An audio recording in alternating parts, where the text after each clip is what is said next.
अच्छा, अभी हम लोगों ने क्या किया कि जो हमारा प्रोजेक्ट था उसी को हम लोग आगे कंटिन्यू कर रहे हैं। ऐप फोल्डर के अंदर मैंने एक नया फोल्डर बनाया पोजीशंस के नाम से, और उसके अंदर पेज डॉट टी एस। आप लोग रूट पे भी कर सकते हो, मैंने एक ही जगह सारा कोड रखा हुआ है ताकि ईजी रहे। अच्छा जी, इसके अलावा अभी हम लोग क्या कर रहे हैं, ठीक है। अच्छा, सिंपल एक डिव है और उसका एक ये बना रहा है। अच्छा, बाय डिफ़ॉल्ट जो हमारी पोजीशन है उसकी 5 मेन प्रॉपर्टीज़ हैं। बाय डिफ़ॉल्ट जो वैल्यू होती है वो होती है स्टैटिक।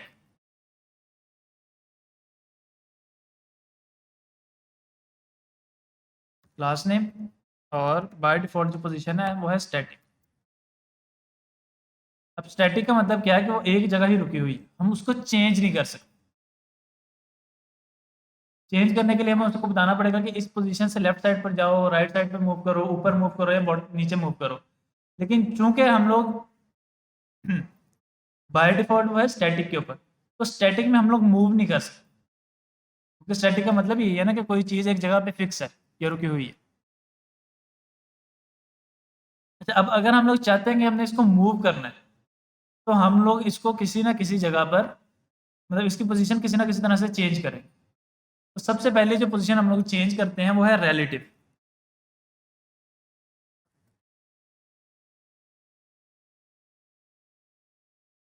रिलेटिव पोजीशन का मतलब है कि आपकी जो करंट पोजीशन है उसके मुताबिक मूव करें।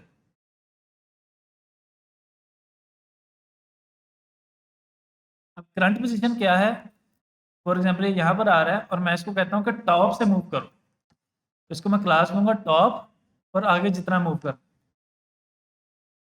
टॉप से 10 टाइम्स नीचे आ। अच्छा, अब जब ये मूव कर रहा है तो ये एक पूरा बॉक्स बन, ये जो ब्लू कलर का है ना ये नजर आ रहा है, स्पेसिफिक इस पॉइंट के लिहाज से मूव कर, ये उसका ओरिजिन पॉइंट है या सेंटर पॉइंट।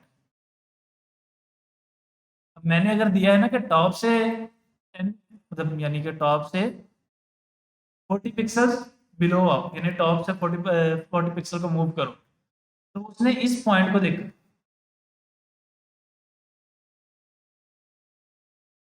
यहाँ पर, और यहाँ तक आने में उसने इस पॉइंट को देखा, इस पॉइंट को उसने मद्देनजर रखा, इस पॉइंट को बेस बना के उसने काम किया।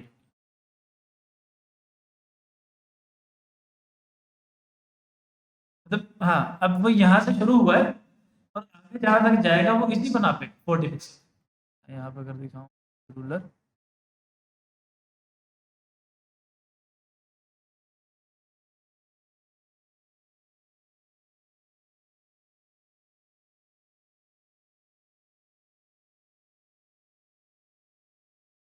मेनली वो यहाँ तक आएगा ऐसे, कितना नीचे तकरीबन 40 पिक्सल।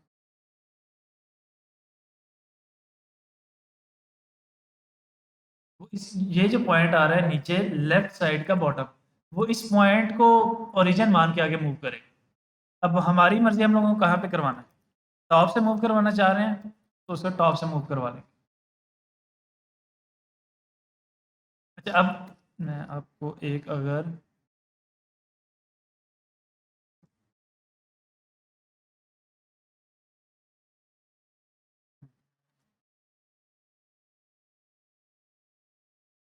अब इस कोड में क्या प्रॉब्लम है, दो पेज लिखे हैं एक नज़र आ रहा है।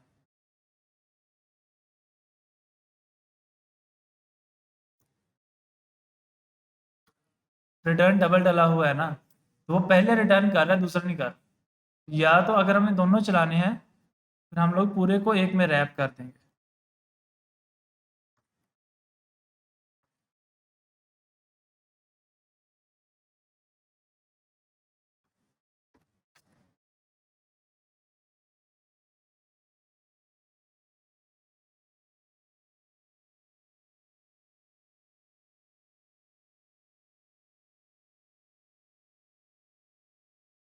अच्छा, इसी तरह अगर हम लोग टॉप से मूव कर सकते हैं तो लेफ्ट राइट और बॉटम से भी।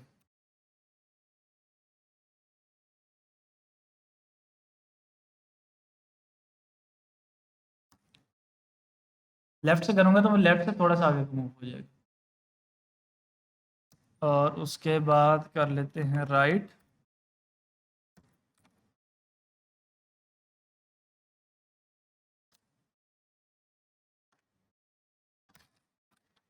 वो राइट से मूव कर दिया।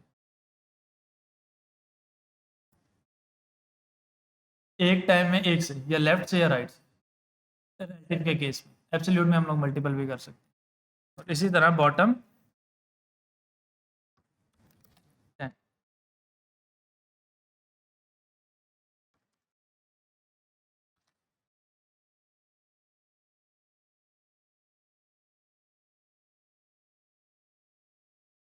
बॉटम से मूव करके। अच्छा, अगर हम लोग इसमें पॉजिटिव वैल्यूज पास कर सकते हैं, इसी तरह हम लोग नेगेटिव वैल्यूज भी पास कर सकते हैं। नेगेटिव वैल्यू का मतलब है कि वो उल्टा चलेगा। राइट से अगर हम लोग राइट पास कर रहे हैं तो वो राइट से लेफ्ट की तरफ जा रहा है। अगर मैं -10 पास करूंगा, यानी उसके लिए क्लास बनेगी -right10। वो लेफ्ट से राइट पे आ गया।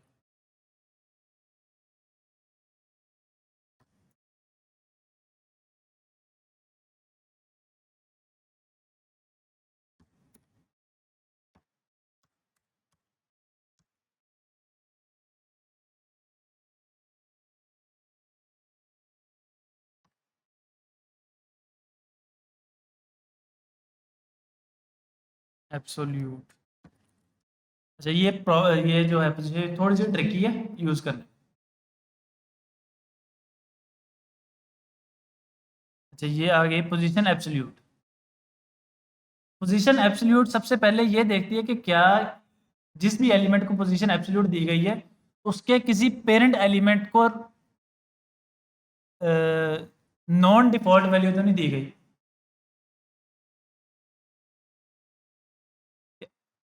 सबसे पहले ये चेक होगा कि इस डिव के जितने भी पेरेंट एलिमेंट्स, उनमें से किसी के पास भी नॉन डिफॉल्ट वैल्यू तो नहीं है। फॉर एग्जांपल रिलेटिव या बाकी में से कोई तो नहीं है। स्टैटिक नहीं होनी चाहिए।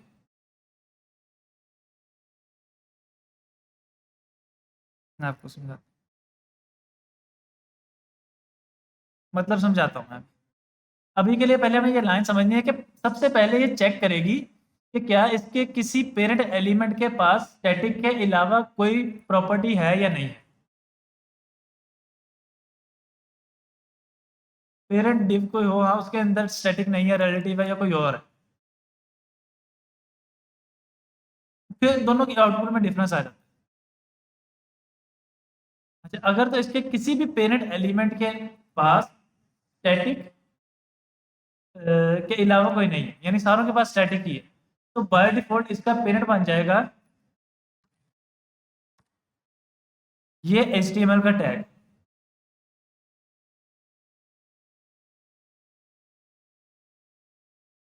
जी जी, लेआउट डॉट टीएसएक्स है ना, लगाया नहीं है, लेआउट डॉट टीएसएक्स फाइल है। लेआउट डॉट टीएसएक्स फाइल है ना सबकी पेरेंट, क्योंकि HTML और बॉडी, बॉडी के अंदर इस चिल्ड्रन में सारा कुछ रेंडर हो रहा है। लेआउट डॉट टीएसएक्स तो बनी हुई है।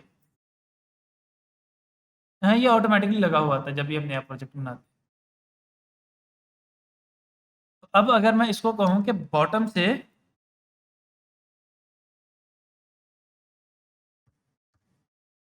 तो क्या आउटपुट होगी, वो बिल्कुल ही नीचे आ गई। अब उसने चेक किया कि क्या किसी भी पेरेंट एलिमेंट के पास स्टैटिक के अलावा तो नहीं है। उसको किसी के पास स्टैटिक के अलावा नहीं मिली। वो सीधा उसने HTML को अपना पेरेंट एलिमेंट मान। अब वो उसी के लिहाज से मूव करे। फॉर एग्जाम्पल अगर सबका सामने जिस डिव को दी गई है,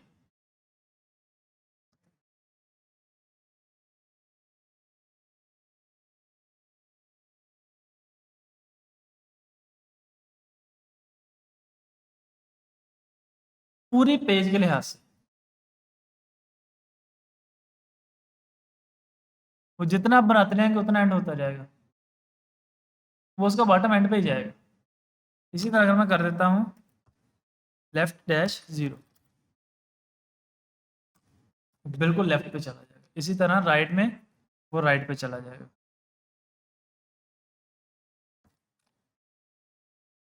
अगर हम लोग इसको दे देते हैं कि जी राइट से हो जाए 4 और बॉटम से भी 4, और इसको मैं बना देता हूँ चैट, और इसको थोड़ा-सा हम फैंसी बना लेते हैं ताकि वो एक चैट का बटन बना जाए। अ,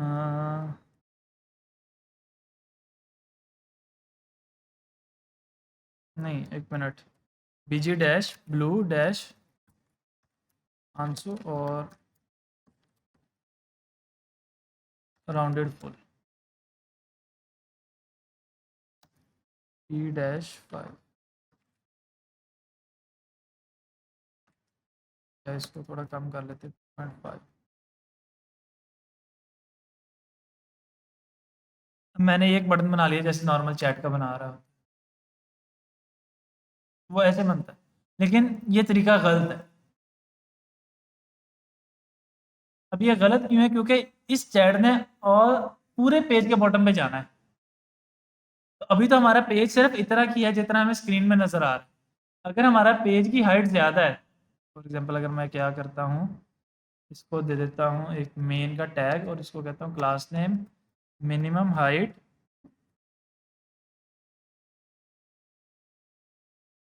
500 व्यू पोर्ट हाइट।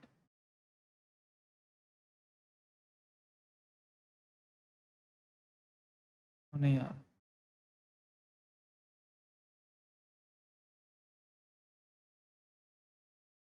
क्योंकि पेज की विजुअलाइजेशन में आ रहा है। मैं आपको बताता हूँ कि इसको एग्जैक्टली हम लोग करेंगे कैसे, लेकिन अभी तक के लिए हम लोगों ने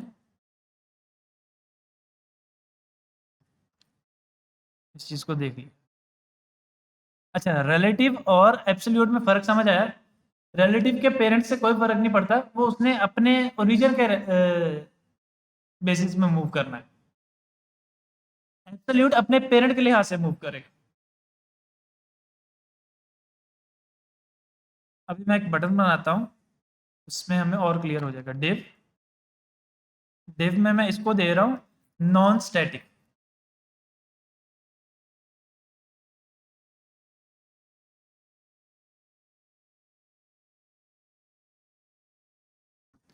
और बटन बटन में हम लोग कर लेते हैं माई कार्ट।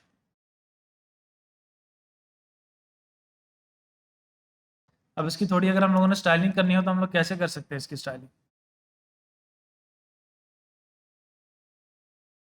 क्या क्या आ सकता है? फॉर एग्जाम्पल हम लोग थोड़ा सा मार्जिन दे लेते हैं, बटन जैसे नॉर्मल बटन होते हैं वैसे बनाने की कोशिश करते हैं ना। फॉर एग्जाम्पल मैं मार्जिन नहीं, border border dash red,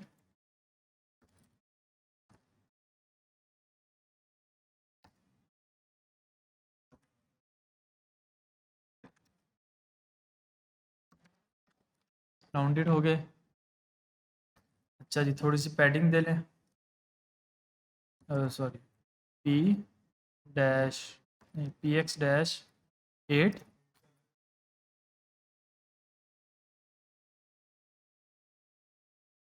P Y 1, और हाँ ये मन।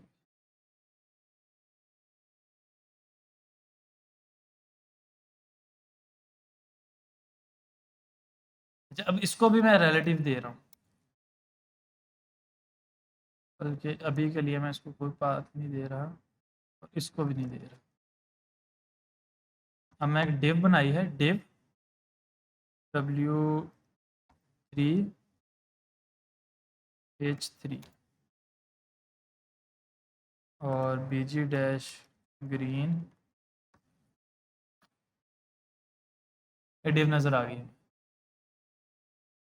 और इसको मैं कह देता हूँ जी राउंडेड डैश फुल।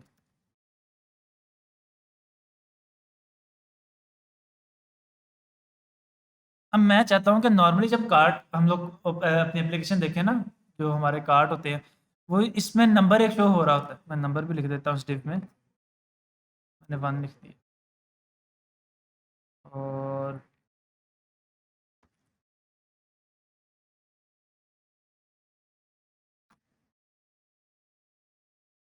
एक्स थोड़ा बाहर जा रहा है, इसको 5 कर लें।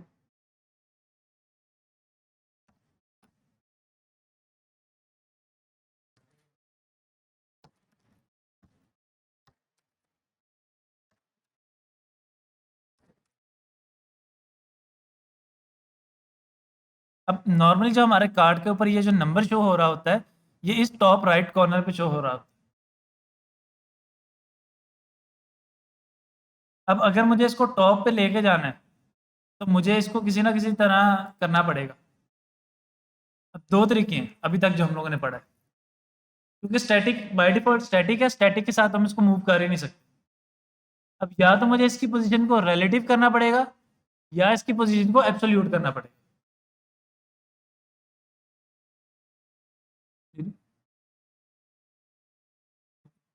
अच्छा, अगर हम लोग इसको रिलेटिव करते हैं, तो हमें हर स्क्रीन पे इसके साथ खेलना पड़ेगा। मतलब जब मूव करेगा तो बटन का साइज़ छोटा-बड़ा होगा, और हर स्क्रीन पे हमें इसको चेंज करना पड़ेगा। अच्छा, अब मैं क्या चाहता हूँ कि भई मुझे हर जगह ना इसको चेंज करना पड़े। किसी एक जगह पे कर दूँ, तो मैं इसको दे देता हूँ कि एब्सोल्यूट पोज़ीशन टॉप से 0 और राइट से 0। ये ऊपर वाला टॉप राइट ही बनता है। वो ऊपर टॉप राइट स्क्रीन का हो गया। क्यों? क्योंकि हमारे पास किसी भी पेरेंट एलिमेंट में स्टैटिक के अलावा पोज़ीशन नहीं थी। अब अगर हमें स्टैटिक के अलावा कोई पोज़ीशन चाहिए, तो अभी हम लोगों ने पढ़ा है कि मैं अगर इसको रिलेटिव कर देता हूँ। ठीक है, ठीक है। तो अब रिलेटिव करने से क्या हुआ कि टॉप राइट कॉर्नर में आ गया। अच्छा, अभी बटन के बिल्कुल अंदर आ रहा है, तो हम इसको थोड़ा सा चेंज कर देते हैं। अच्छा,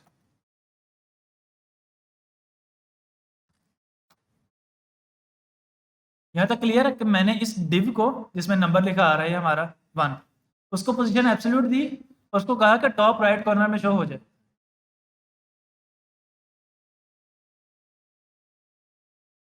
टॉप राइट कॉर्नर पे शो हो गया। अब टॉप राइट कॉर्नर पे कैसे शो हुआ? क्योंकि हम लोगों ने बता दिया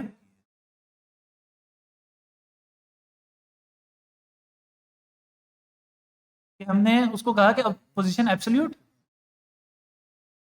एब्सोल्यूट टॉप राइट। अब उसने देखा कि इस डिव एलिमेंट के कितने पेरेंट एलिमेंट है।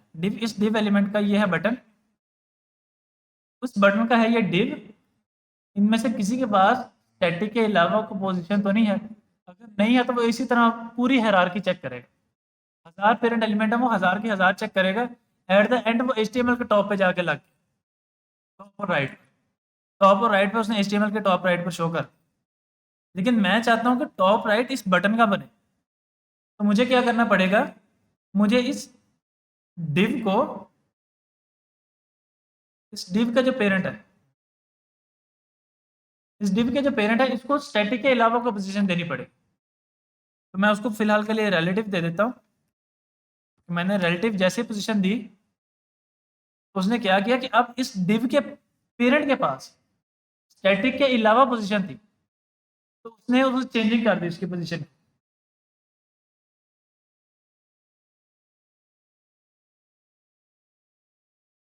पहले वो पेरेंट किसको मान रहा था? जिसके पास भी उसको स्टैटिक के अलावा पोजीशन मिल रही थी। अगर नहीं मिल रही थी, तो वो पूरे पेज के टॉप पे जा रहा था। अब वो किसको मान रहा है? जहां पे उसको मिल गई, वो चाहे उसको दूसरे एलिमेंट पर ही मिल गई।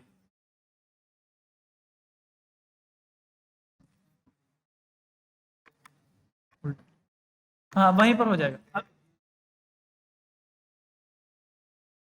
हाँ, बिल्कुल। मैं आप लोगों को एक और पे करके दिखा देता हूँ। अच्छा, अभी थोड़ा सा ये दरमियान में आ रहा है, अब इसको थोड़ा हम लोग चेंज कर लेते हैं। टॉप से, सॉरी,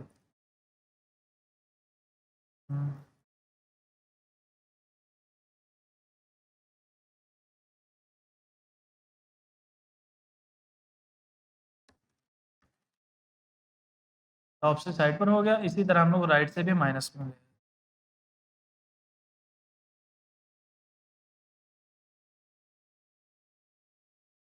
बाहर चला गया।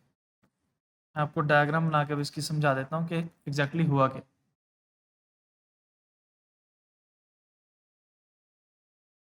हमारा ब्राउज़र। अच्छा, अब इस ब्राउज़र के अंदर हम लोगों ने पढ़ा कि जब भी हमें एचटीएमएल में कोई शो करवाना है, कोई टेक्स्ट, कोई इमेज, वो एचटीएमएल का कोई ना कोई टैग होगा।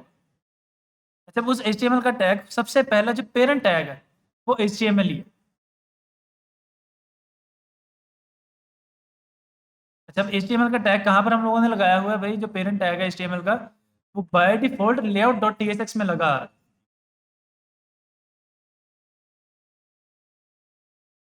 अच्छा, अब इस एचटीएमएल टैग का चाइल्ड कौन-सा है?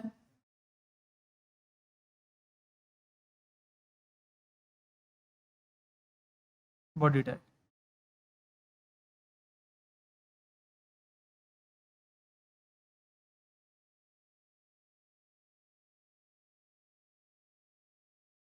नहीं, नहीं, अभी तो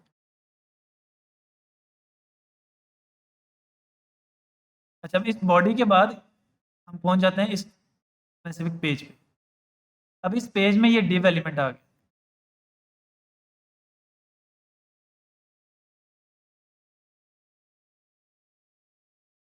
उस div के अंदर एक बटन आ गया।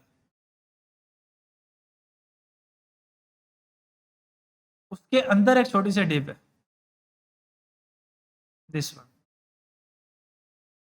अब इस div ने ये देखना है कि इसके जितने भी ये पेरेंट एलिमेंट्स आ रहे हैं, इनमें से किसके पास स्टैटिक के अलावा कोई पोजीशन, किसी एक के भी पास होगी उसके साथ बन जाए। अगर किसी के पास नहीं है तो वो फिर इस वाले मेन एलिमेंट के पास चला जाए। अब मैं आपको करके दिखाता हूँ। जैसे इस div को हम कह देते हैं कि भाई इसको इसमें एक मज़ीद div ऐड कर लेते हैं, div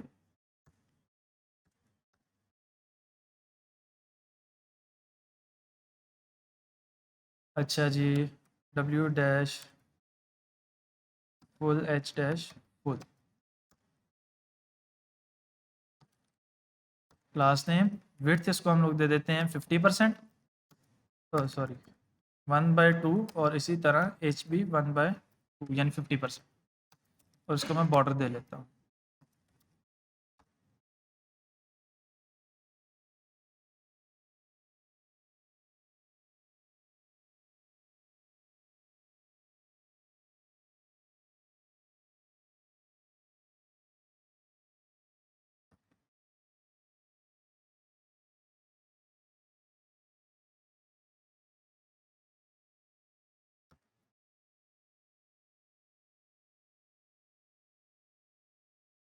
ये बन गया। अब मुझे इसको थोड़ा सा सेंटर में करना है, तो वो हम लोग जैसे करते हैं नॉर्मली फ्लेक्स बॉक्स लगा कर, जब हम लोगों ने सीखा है flex box justify centre items centre, ये यहाँ पे सेंटर में आ गया। मैंने जूम किया इसलिए वो थोड़ा पेज पे आ रहा है।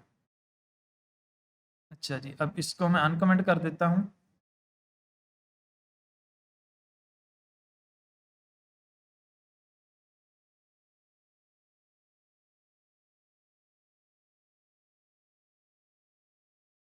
अब मैं इस डिफ में भी चीज़ें सेंटर में कर लेता हूँ, ठीक है। Flex justify centre items centre.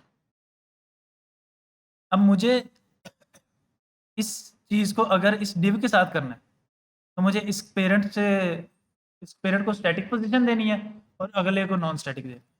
जैसे मैं अभी यहाँ से करके देता हूँ।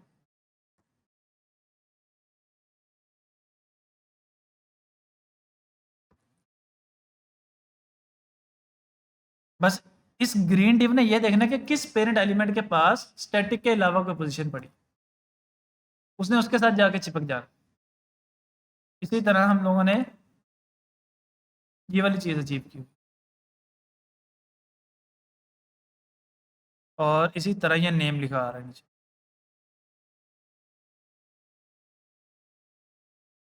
और भी बहुत सारे यूज़ केसेस हो सकते हैं, ऑब्वियसली बात है, जब हम लोग काम कर रहे होते तभी हमें पता लगता है। बल्कि मैं आप लोगों को दिखाता हूँ, मैं डॉट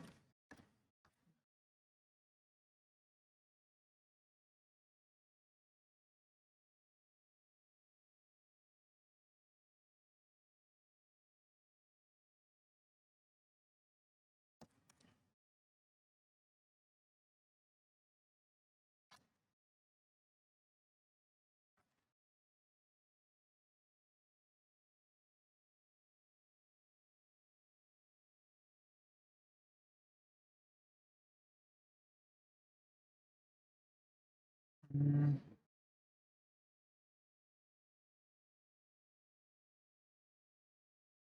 जैसे ये है, अब इसके ऊपर ये टॉप है, थोड़ा सा माइनस बना आ रहा है, ये चीज़ है। और भी मल्टीपल जगह है जहाँ हम लोग इसको यूज़ कर सकते हैं। तो अब ये यूज़ केस पे डिपेंड करता है कि हमें कहाँ कहाँ यूज़ करना है, क्या चीज़ कैसे शो करवानी है, तो वो ऑब्वियसली बात हम लोग वैसे कर।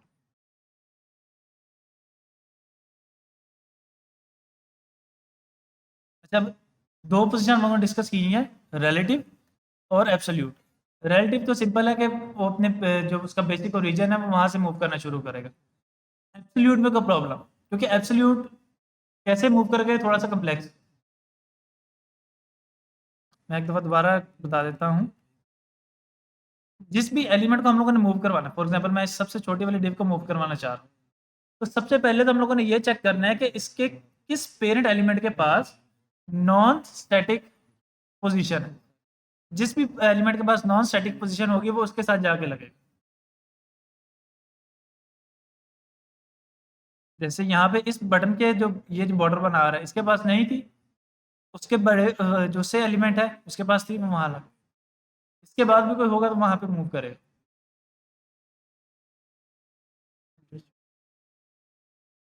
दूसरी में या दूसरी में जितनी भी जहां पे भी जाकर उसको मिल गई, उसने वहां चिपक जाना है। हाँ, जहां पे मिल गई, अगर उसको कहीं नहीं मिलती तो एट द एंड वो पेज के पूरे पेज के टॉप पे चला जाएगा।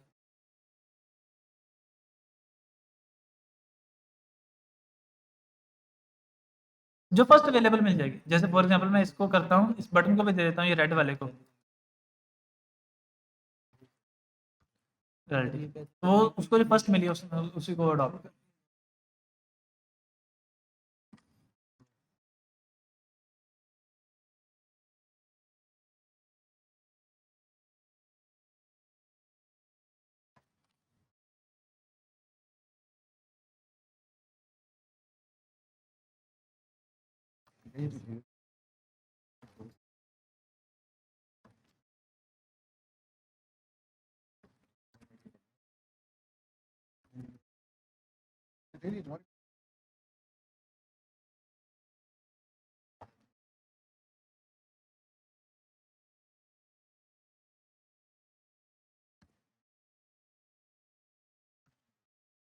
अच्छा, ये मैंने एक बटन बनाया।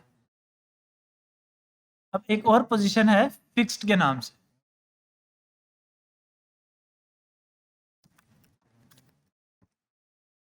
Position fixed. अब इस फिक्स्ड में हम लोग देखेंगे कि ये जो स्क्रीन हमें बाउंड्री नजर आ रही, ये जो बाउंड्री हमें नजर आ रही, एक तो है ना ये हमारा पूरा पेज जो स्क्रॉल भी हो रहा है, स्क्रॉल होने ना, जो ये पूरी बाउंड्री हमें स्क्रीन पे नजर आ रही, इसके लिहाज से कहाँ पे मूव कर रहे हैं।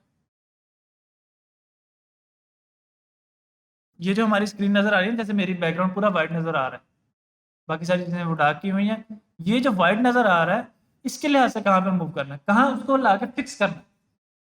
जो चैट वाला आता है वो यहाँ लाके हम लोग फिक्स कर देते हैं, वो जितना मर्जी स्क्रॉल हो वो कहीं नहीं जाता। मैं तुम आप लोगों को करके दिखाता हूँ। अब हमें इसको क्या करना है, फिक्स कर दिया, कहाँ पे करना है,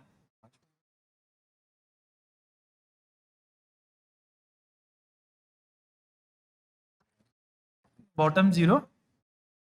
मैं जितना मर्जी स्क्रॉल कर लूँ वो बॉटम पर ही आ।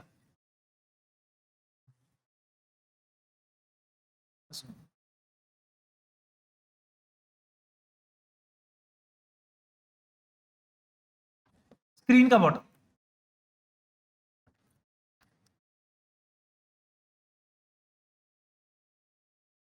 इसी तरह हम लोग कर लेते हैं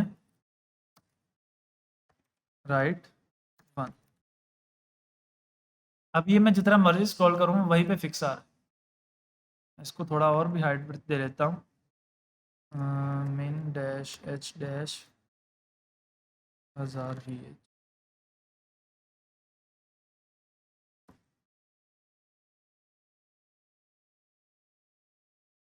मैं उसको जितना मर्जी स्क्रॉल कर रहा हूँ वो वहीं पर ही फिक्स आ रहा है।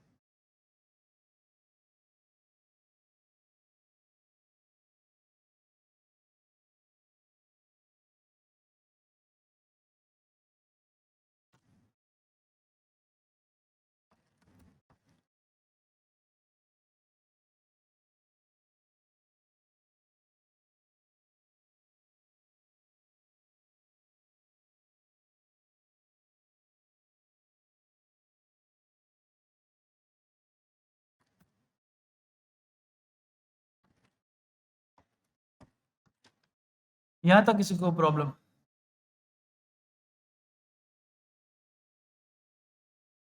अब मैं आप लोगों को टेलमेंट की वेबसाइट पे ले जाऊँ।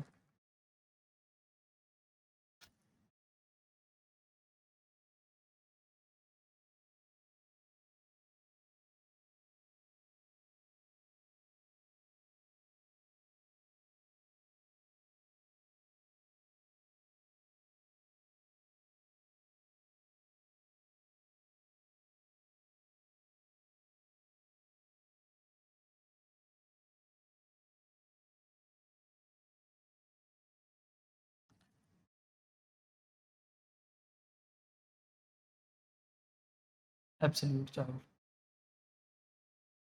और उसके बाद ये उन्होंने और मज़ीद क्लियर कर दिया कि अगर पेरेंट की क्लास स्टैटिक है तो वो उसको नहीं मानेगा, वो बाहर चला जाएगा। और अगर पेरेंट रिलेटिव है तो वो उसी को माने।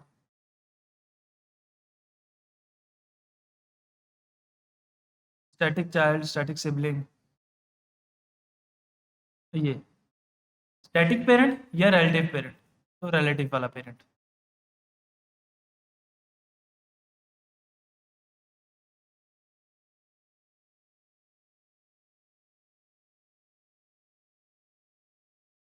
नहीं नहीं,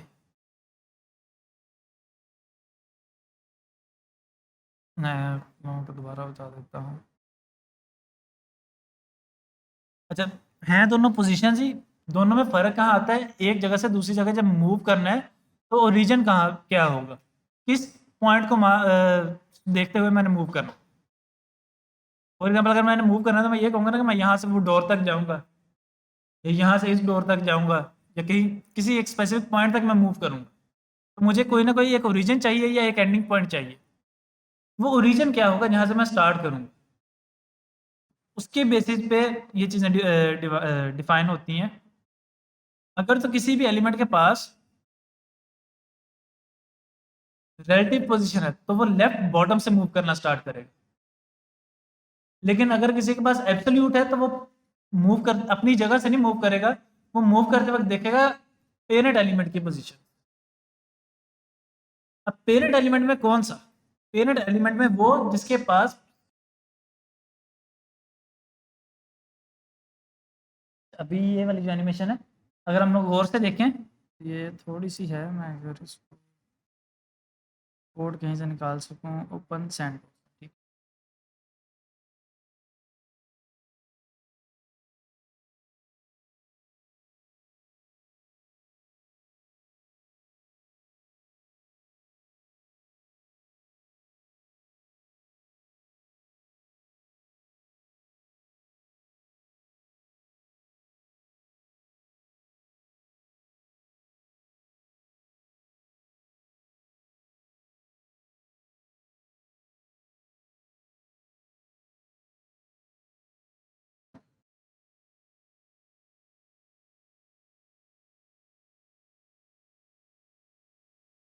काफ़ी हद तक अंदाज़ा हो जाता है लेकिन 100% नहीं। मैं आपको बताता हूँ।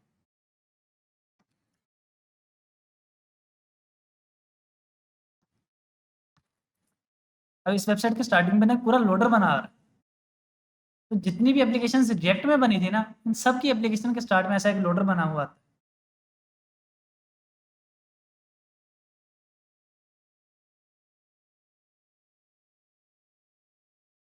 React react react library core react में, नेक्स्ट जेएस में नहीं आता। अब जैसे सर नवीद की बनी है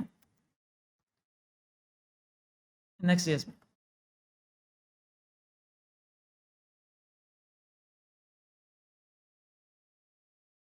जी जी,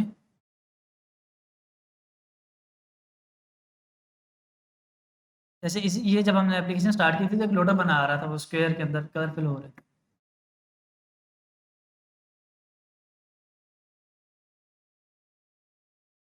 इस एनिमेशन में अगर हम लोग गौर करें तो वो हल्का सा फ्रंट नीचे से ऊपर जा रहा है, तो वो पोजीशन चेंज हो रही है उसकी। तो ये अब हमने देखना है कि हमें एनिमेशन लगाने के लिए पोजीशन चेंज करने की ज़रूरत पड़ रही है, किसी एलिमेंट को किसी एक जगह पे फिक्स करने के लिए ज़रूरत पड़ रही है, या कोई एलिमेंट हमने किसी ऐसी जगह दिखाना है जहाँ नॉर्मली नहीं दिखा सकते, तब हम लोग पोजीशन सेट कर देते हैं।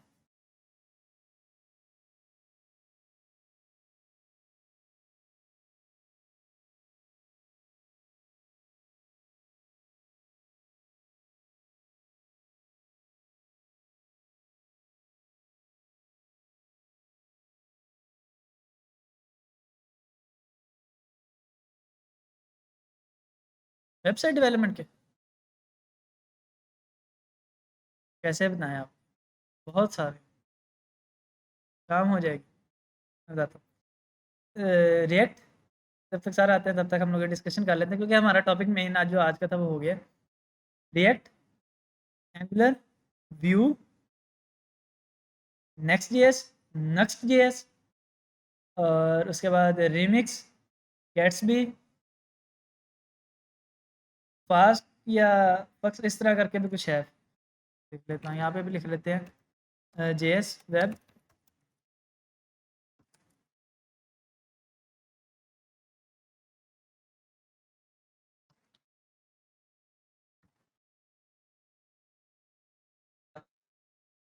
ये सिर्फ जावास्क्रिप्ट के हैं।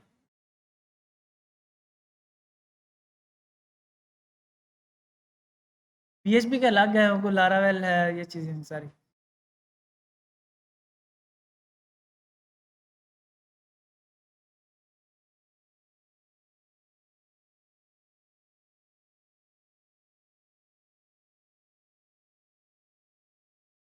कंपैरिजन शीट्स भी हैं, लेकिन एक्सपीरियंस है। अच्छा, अभी के लिए मैं आपको बताता हूँ कंपैरिजन।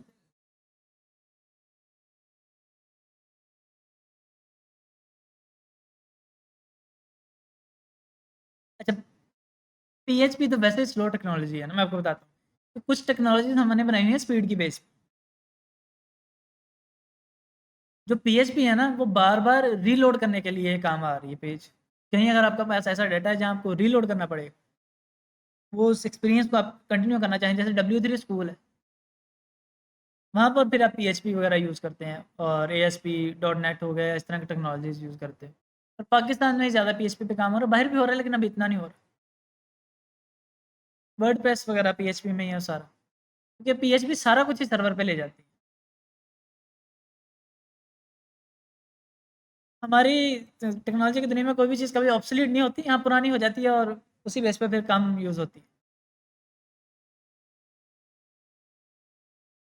क्योंकि 100% कभी भी ऑब्सोलीट नहीं होती। 1950s में लैंग्वेज आई थी कोबोल, पास्कल, अभी भी उनके डेवलपर की डिमांड है, लेकिन डिमांड बहुत थोड़ी है और डेवलपर्स उससे भी थोड़े। GW बेसिक है, पास्कल है, कोबोल है, फोर्टान है।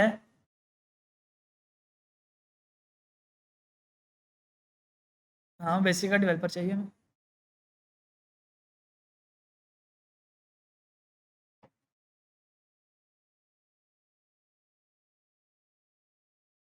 मतलब यूज़ हो रही है कहीं कहीं यार, लेकिन आगे ट्रेंड नहीं है इनका।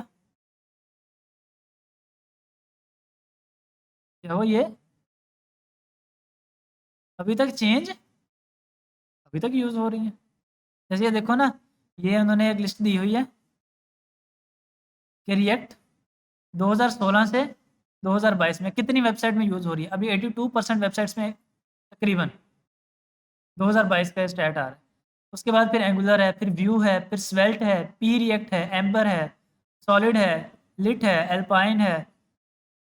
ये स्वेल्ट के बाद वाले नाम मैं भी पहली दफ़ा पढ़ रहा हूँ। और क्विक है। फास्ट बोल रहा था मैं, ये क्विक है, फास्ट पाइथन का फास्ट एपीआई वो हम लोग नेक्स्ट में पढ़ेंगे। हाँ, ये आई 2022 में।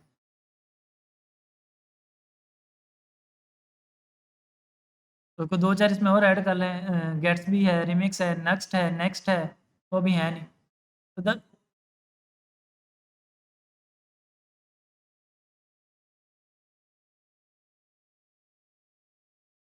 इसके पीछे, अब मैं आपको इसके पीछे भी कोड ही है, सारा डेवलपमेंट ही है।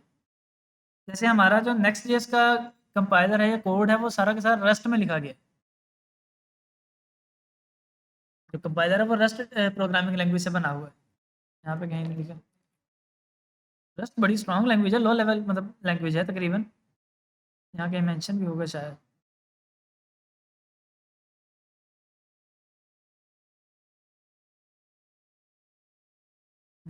ये an incremental bundler optimized for JavaScript TypeScript written in Rust।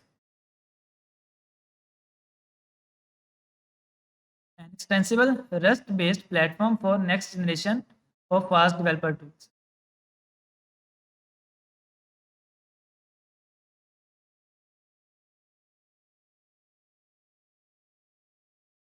Rust हमारा ट्रांसलेटर है, क्योंकि नेक्स्ट जेएस बाय डिफॉल्ट कुछ नहीं है। इसको ब्राउज़र को नेक्स्ट जेएस समझ नहीं आती। इसको एचटीएमएल, सीएसएस, जावास्क्रिप्ट ही समझ आ रही है। रस्ट का काम है कि उस एचटीएमएल, सीएसएस, जावास्क्रिप्ट को कैसे मैनिपुलेट करना है। तो नेक्स्ट जेएस है वो कैसे बनानी है चीज़।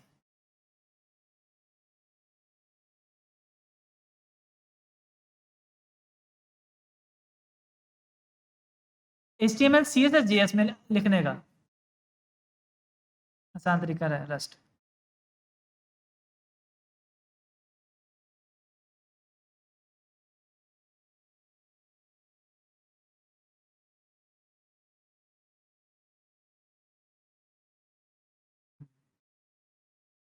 रस्ट में काफ़ी लो लेवल, रस्ट काफ़ी लो लेवल लैंग्वेज है। इसमें काफ़ी हमें फीचर्स मिल जाते हैं मेमोरी के रिलेटेड, मेमोरी कैसे मैनिपुलेट करनी है, सारी चीज़।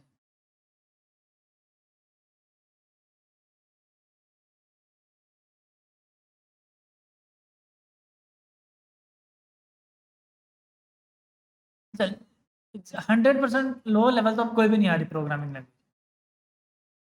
बाकी उनकी फीचर्स की बेसिस पे हम लोग कर लेते हैं कि ये लो लेवल है या ज़रा हाई लेवल है।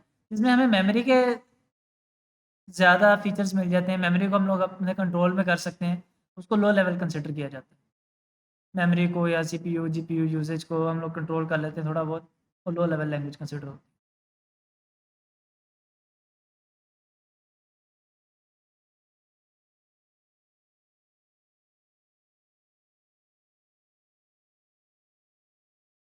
सिक्योरिटी कभी भी।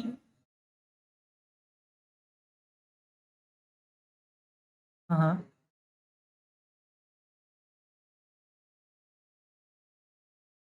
हुँ। अच्छा, अब आपने जो क्वेश्चन किया है वो किया है सिक्योरिटी से रिलेटेड। अब मैं कहता हूँ कि भई मेरी रैम कम से कम यूज़ हो, इसलिए मैंने रस्ट में सॉफ्टवेयर बनाया। ठीक है। बेनिफिशियल है ये। हाँ, अब सिक्योरिटी की बात है, वो सिक्योरिटी हमने डेवलप करनी है अपनी एप्लीकेशन। वो लैंग्वेज नहीं देती।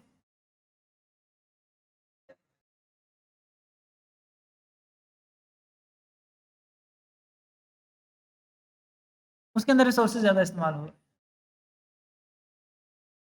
या रिसोर्सेज़ का कंट्रोल हमारे पास से कम है।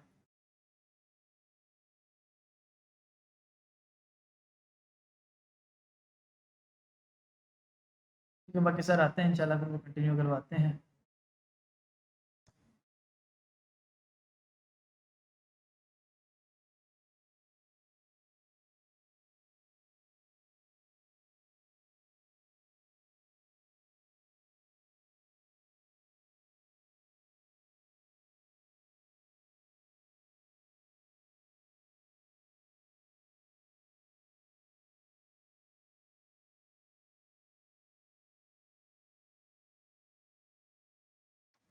पोर्टफोलियो बनाने में किसी को प्रॉब्लम आई हो कुछ चीज़।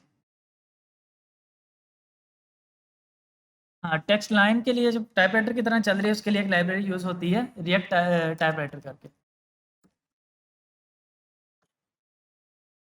ये टाइपराइटर इफ़ेक्ट एनपीएम।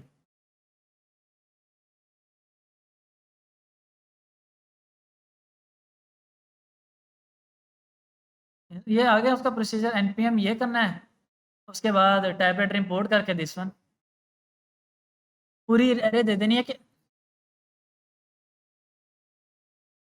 तो वो टैग बना हुआ आ जाएगा ना आपके पास ये वाला, वो टैग हमने लगा देना है, उस टैग में ये 2 एट्रीब्यूट्स पास कर देने हैं।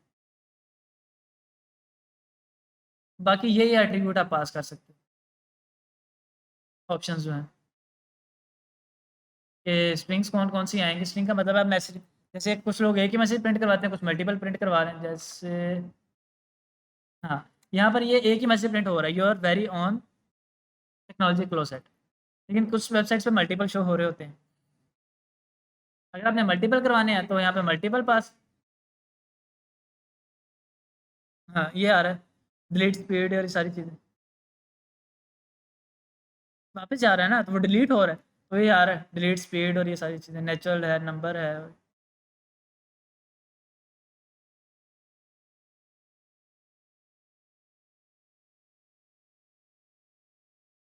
तो ये चलाएँगे तो एरर आ जाएगा, चलाएँगे तो एरर आ जाएगा आपकी एप्लीकेशन में, क्योंकि ये क्लाइंट साइड पे रेंडर होता है। वो यूज़ क्लाइंट लिखना पड़ेगा वो। हाँ, वो चल जाएगा।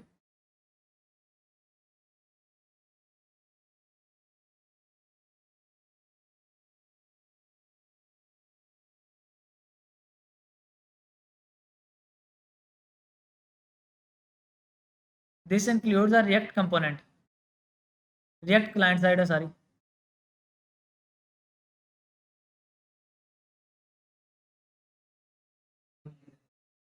आहिस्ता-आहिस्ता होगा एकदम से।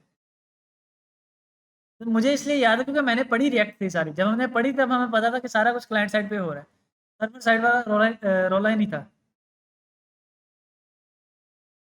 बाद में आया है server side, incremental, static side generation, static side generation.